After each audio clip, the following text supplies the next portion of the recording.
Rüyalar gerçek olsa seni her gün görürdüm. O incecik beline sarılarak yürürdüm.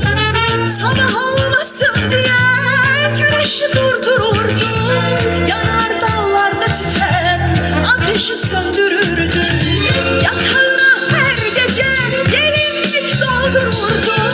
Dudağına bin kere öpücük kondururdum.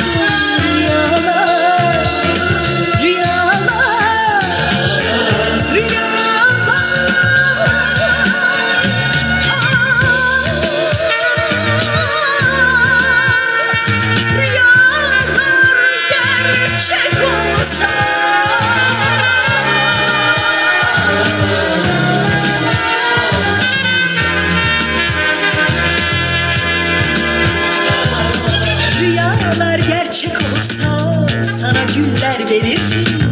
O güllerle belki de kucağıma gelirdim.